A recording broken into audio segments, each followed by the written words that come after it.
صدر ٹرمپ نے اسرائیل اور ایران کے درمیان جنگ بندی کا اعلان تو کر دیا، لیکن یہ پچھلے 2 ہفتے اس خطے کے لیے جو پہلے ہی غزہ پر اسرائیل کی نہ ختم ہونے والی جارحانہ اور خطرناک جنگ کی زد میں ہے، بہت مشکل گزرے ہیں۔ Israel launched Operation Rising Lion, a targeted military operation to roll back the Iranian threat to Israel's very survival.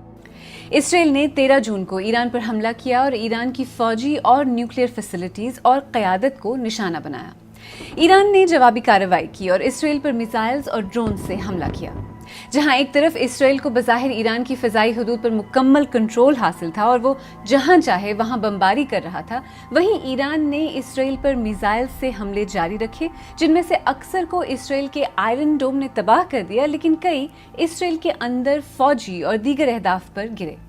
Regime change کی باتیں ہوئیں۔ اس سب کے بیچ امریکہ نے بھی ایران کی نیوکلیئر تنصیبات پر براہ راست حملے کیے، جس کے جواب میں ایران نے قطر میں ایک امریکی بیس کو نشانہ بنایا۔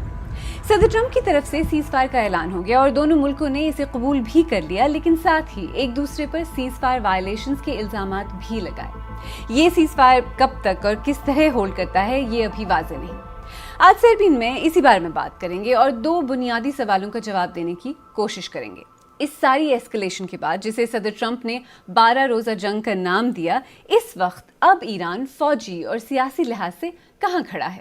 اور ایران کو ہونے والے فوجی نقصانات تو واضح ہیں، لیکن ایران کا امریکہ اور اسرائیل کے خلاف مزاحمت کا جو بیانیہ ہے، کیا اسے بھی نقصان پہنچا ہے یا پھر یہ بیانیہ مضبوط ہوا ہے؟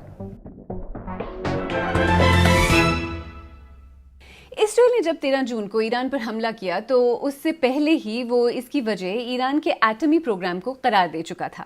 اسرائیل کا دعویٰ تھا کہ ایران ایٹم بم بنانے کے قریب پہنچ چکا تھا اور ایران کا ایٹمی پروگرام اس کے وجود کے لیے خطرہ بن چکا تھا۔ یہاں یہ بتانا بھی ضروری ہے کہ ماہرین کے مطابق اسرائیل کا اپنا خفیہ نیوکلیئر پروگرام ہے اور انفیکٹ خطے میں صرف اسرائیل کے پاس نیوکلیئر ہتھیار ہیں۔ اور یہ یاد رکھنا بھی ضروری ہے کہ یہ پہلی بار نہیں ہے کہ ایران کی جوہری تنصیبات کو نشانہ بنایا گیا ہو۔ خیر، اس بار اسرائیل نے ایران پر حملے کے پہلے روز ہی نتانز میں واقع نیوکلیئر سائٹ کو نشانہ بنایا۔ اپنی 12 روز کی ملٹری کیمپین کے دوران اسرائیل نے کئی دیگر نیوکلیئر سائٹس کو بھی نشانہ بنایا، لیکن اسرائیل کے پاس ایسے طیارے اور بم نہیں ہیں جو ایران کی فردو نیوکلیئر سائٹ کو تباہ کر سکیں، جو پہاڑوں کے اندر زیر زمین بنائی گئی ہے۔ یہ ساز و سامان امریکہ کے پاس ہے، جس نے 22 جون کو اپنے B-52 طیاروں سے ہزاروں کلوگرام بارود سے بھرے بنکر بسٹر بم فردو نیوکلیئر سائٹ پر گرائے۔ اس کے علاوہ اصفہان اور نتانز نیوکلیئر سائٹس بھی امریکی حملوں کا نشانہ بنی۔ Tonight I can report to the world that the strikes were a spectacular military success. Iran's key nuclear enrichment facilities have been completely and totally obliterated. لیکن ایران کی اٹامک انرجی آرگنائزیشن نے کہا کہ ایسے حملوں سے اس کا ایٹمی پروگرام نہیں رکے گا۔ اقوام متحدہ کے نیوکلیئر واچ ڈاگ IAEA نے کہا کہ ان تینوں سائٹ سے کسی طرح کی ریڈیو ایکٹیویٹی کا اخراج نہیں ہوا ہے۔ فردو ایران کی سب سے اہم نیوکلیئر فیسلٹی ہے جو زیگروز نامی پہاڑی سلسلے کے نیچے بنائی گئی ہے۔ اطلاعات اور میڈیا میں چھپنے والے ماہرین کے تجزیوں کے مطابق یہ ان پہاڑوں کے نیچے تقریباً 45 سے 90 میٹر گہرائی میں بنائی گئی ہے، یعنی کسی بھی بم کو ایران کی نیوکلیئر تنصیبات تک پہنچنے کے لیے پہلے لائم سٹون اور ڈولومائٹ جیسی معدنیات سے بنی چٹانوں کو اتنی زیادہ گہرائی تک چیرنا ہوگا۔ اس جنگ میں امریکہ اور اسرائیل نے ایران کے ایٹمی پروگرام کو کتنا نقصان پہنچایا، اس بارے میں مختلف رائے اور دعوے سامنے آئے ہیں، لیکن یہ ایک حقیقت ہے کہ اسرائیل نے ایران کے کئی اہم نیوکلیئر سائنسدانوں کو ہلاک کر کے ایران کی ایٹمی نالج کو ضرور نقصان پہنچایا ہے۔ اسرائیلی حملوں میں مارے جانے والے کم از کم 6 سائنسدانوں کی ہلاکت کی تصدیق ہو چکی ہے۔ ان میں ایران کی اٹامک انرجی آرگنائزیشن کے سابق سربراہ فریدون عباسی دیوانی اور سینئر نیوکلیئر سائنٹسٹ محمد مہدی تہرانچی بھی شامل ہیں۔ یہ تو معلوم نہیں کہ ایران کے ایٹمی پروگرام میں کتنے سائنٹسٹ کام کرتے ہیں، لیکن کئی ٹاپ لیول کے ماہرین کی ہلاکت کو ایران کے ایٹمی پروگرام کے لیے ایک دھچکا ضرور قرار دیا جا رہا ہے۔ ساتھ ہی جنگ بندی کے کچھ ہی دن بعد سے ایران کے نیوکلیئر پروگرام کو تباہ کرنے کے امریکی اور اسرائیلی دعووں پر سوال اٹھنے لگے ہیں۔ اس بارے میں امریکی انٹیلیجنس ذرائع کے لیکڈ دستاویزات پر بیسڈ سٹوریز امریکی میڈیا میں شائع بھی ہوئی ہیں۔ تو ایران پر ان حملوں سے پہلے ایران کے ایٹمی پروگرام اور حملوں کے بعد کے ایٹمی پروگرام میں کیا فرق ہے؟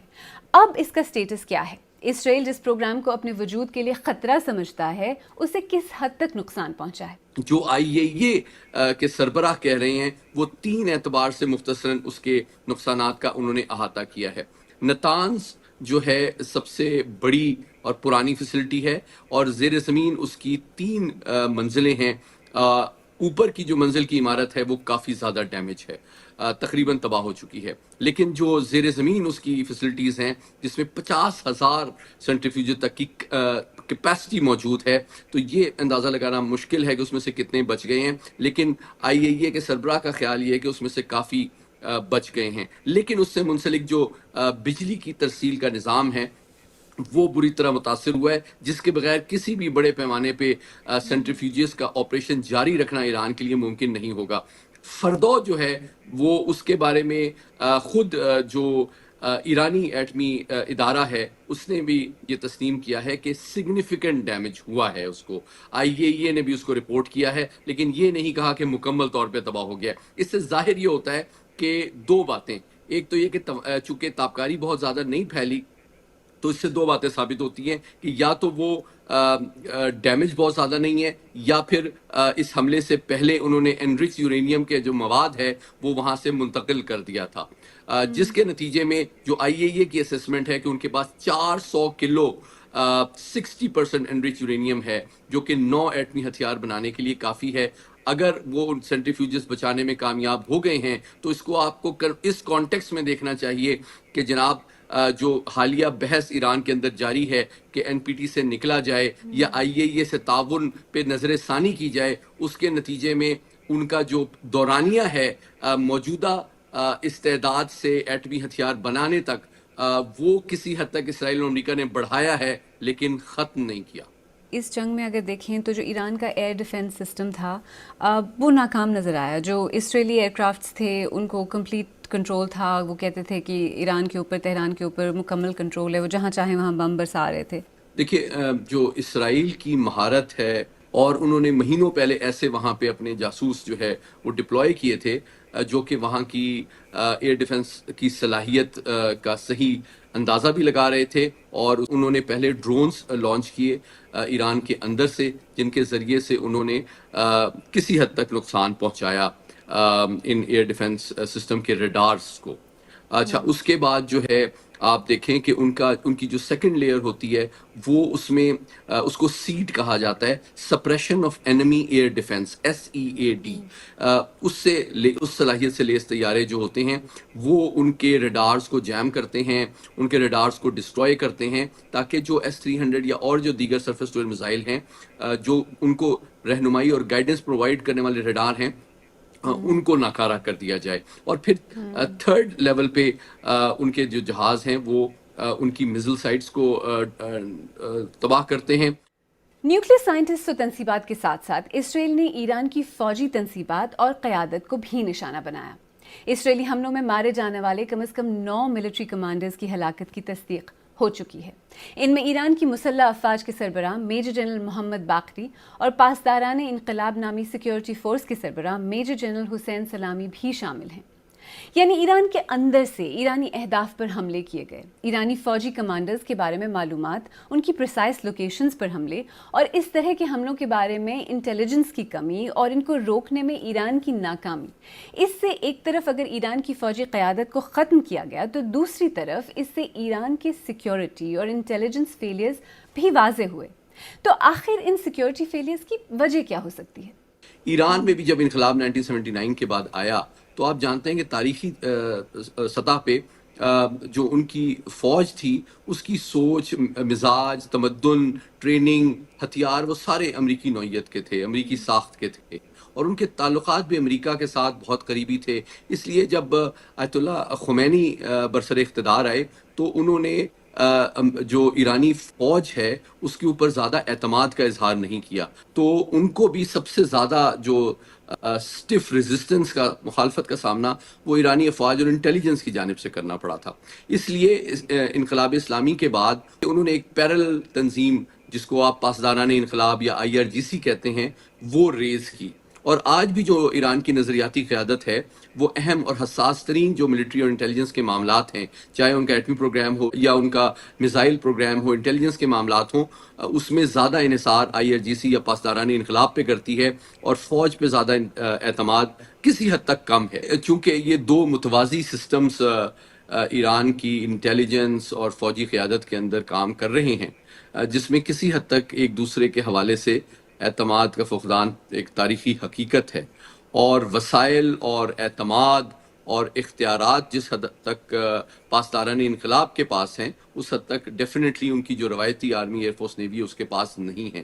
ان کو ایک طرح سے سیکنڈ لیول کی فورس سمجھا جاتا ہے، جس کی وجہ سے ان کے اندر ابھی بھی گریونس پایا جاتا ہے، اور جن لوگوں کا گریونس زیادہ ہوتا ہے ڈیفینیٹلی ان کو جو ایران کی ریاست یا نظریاتی قیادت کی مخالف قوتیں ہیں وہ استعمال کرتی ہیں.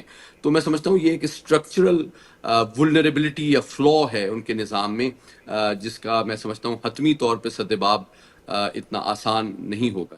خیر، بات شروع تو ایران کے متنازع نیوکلیئر پروگرام سے ہوئی تھی، لیکن بہت جلد اسرائیل اور امریکہ کی طرف سے ریجیم چینج کی باتیں بھی ہونے لگیں.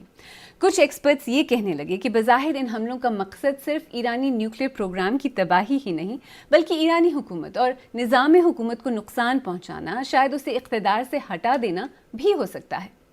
دیکھیں، اگر ایک ہدف ایران کی حکومت کو بدلنا یا کمزور کرنا بھی تھا تو ایسا کچھ فی الحال ہوتا ہوا نظر نہیں آ رہا. یہ بات سچ ہے کہ اسرائیلی اور پھر امریکی حملوں سے پہلے ایرانی حکومت کو ملک کے اندر کئی چیلنجز درپیش تھے. آبادی کا ایک حصہ اپنی حکومت سے ناخوش تھا، حکومت پر سیاسی اختلاف کو کچلنے، سخت سماجی اور مذہبی ضوابط نافذ کرنے کے الزامات لگتے رہے ہیں. لیکن مبصرین کے مطابق اسرائیلی حملوں کے بعد ایک بیرونی خطرے کے پیش نظر ایرانی حکومت کے لیے ایران کے اندر حمایت میں بظاہر اضافہ ہوا ہے. ملک کی سب سے بڑی اپوزیشن جماعت تودے پارٹی نے بھی ایران پر اسرائیلی حملے کو جارحیت قرار دیتے ہوئے سخت الفاظ میں اس کی مذمت کی ہے اور کہا کہ بیرونی مداخلت سے کسی بھی طرح کی تبدیلی کی مخالفت کی جائے گی. شدید بمباری اور اسرائیلی حملوں کے باوجود ایرانی شہریوں کی ایک بڑی تعداد نے اس دوران سڑکوں پر نکل کر اسرائیلی اور امریکی حملوں کی مذمت اور اپنی حکومت کی حمایت کا اظہار کیا.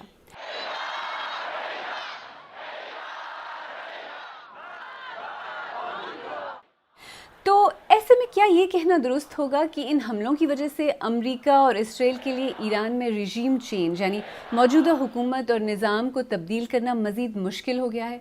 میں نے یہ سوال لندن کے کنگز کالج میں بین الاقوامی تعلقات کی پروفیسر حمیرہ اقتدار سے پوچھا. میرا خیال ہے کہ ہم یہ کہہ سکتے ہیں کہ اس وقت رجیم چینج مشکل ہو گیا ہے. اگر ہم اس چیز کو نظر میں رکھیں کہ یہ جنگ اگریسرز جو ہیں وہی ڈیل آفر کر رہے ہیں، تو ہم یہ کہہ سکتے ہیں کہ رجیم اس وقت فتح یاب ہے اور اس وجہ سے ان کو ہلانا تھوڑا مشکل ہے. لیکن اس کی 2-3 وجوہات اور بھی ہیں.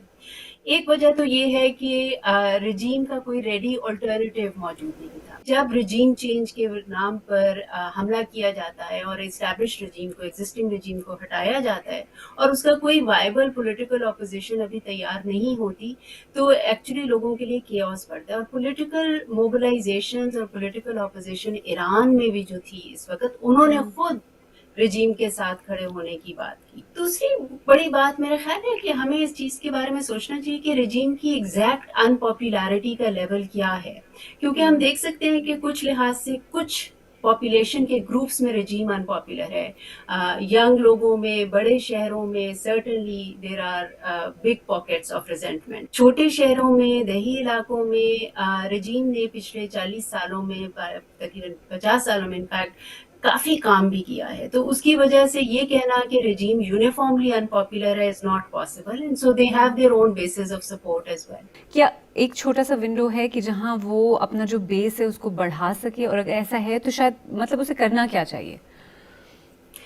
اکثر جب یہ سوال پوچھا جاتا ہے تو مجھے سب سے پہلے ایک ایرانی ایکٹیوسٹ ہیں، لائر ہیں، شیریں عبادی، ان کی بات یاد آ جاتی ہے. وہ کچھ عرصہ پہلے، کچھ سال پہلے انگلینڈ آئیں اور انہوں نے ایک ٹاک دی خاص طور پہ خواتین کے حقوق کے حوالے سے.